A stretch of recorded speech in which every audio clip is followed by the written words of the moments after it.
Lorsqu'on fait une étude statistique, on s'intéresse à une population, c'est-à-dire à un ensemble de références, qui peut être a priori n'importe quoi, on peut s'intéresser vraiment à tout. Alors ici, pour fixer les idées, notre population, ça sera voilà, les élèves d'une classe de seconde, mais ça pourrait être les moutons d'un troupeau, les voitures qu'on trouve dans un département, les magasins qu'on trouve dans une ville, etc. Première chose, dans une population, on calcule l'effectif total, souvent noté N. Alors pour notre classe, pour notre population, l'effectif il est de 33. Ensuite, dans cette population qu'on étudie, on prend un caractère qu'on peut observer pour chaque élément de la population. Alors pour notre population, voici quelques caractères. Quand on a choisi une population, on a des tas de caractères possibles. En seconde, on en étudie en général un seul.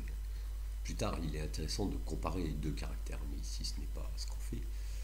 Alors, il y a deux types de caractères, les quantitatifs et qualitatifs. Dans quantitatif, on lit quantité. C'est pour chaque individu, la valeur est un nombre, la valeur du caractère. Par exemple, ici, pour D, distance, T, taille, M, le poids. Les trois premiers sont quantitatifs, les autres sont qualitatifs.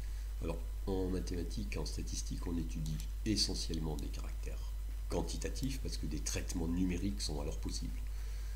Pour ici les masses, on peut calculer une moyenne, calculer une couleur des yeux moyenne, ça n'a guère d'intérêt. Alors, l'exemple qu'on regarde ici, dans notre classe, C, c'est le nombre de frères et sœurs ayant au moins un parent en commun, C comme commun pour compter les familles recomposées.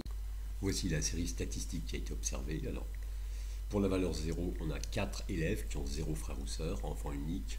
11 élèves ont un frère ou une sœur, 5 en ont 2, etc.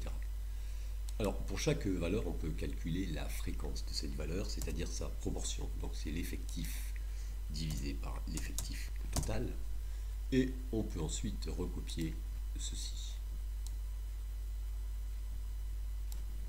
Alors, voilà toutes les fréquences.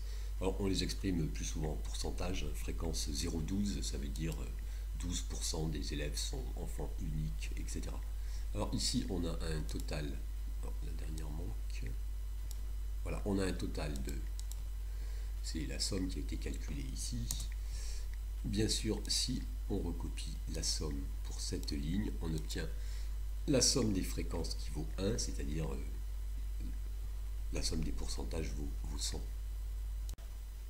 Bien entendu, les lignes effectifs et fréquences forment un tableau de proportionnalité, puisqu'on est passé de la première à la deuxième en divisant par l'effectif total 33. Dernier point de vocabulaire, lorsqu'une série prend beaucoup de valeurs, par exemple ici l'âge d'une population, on peut les regrouper par classe. On met ensemble entre les gens qui ont entre 0 et 5 ans, 5 et 10 ans, etc. Alors, les classes en question peuvent avoir la même amplitude ou pas. Ici, c'est une classe d'amplitude 5, ici 5, mais ici, c'est 10. Il faudrait faire attention d'ailleurs pour des représentations graphiques lorsqu'il n'y a pas la même amplitude.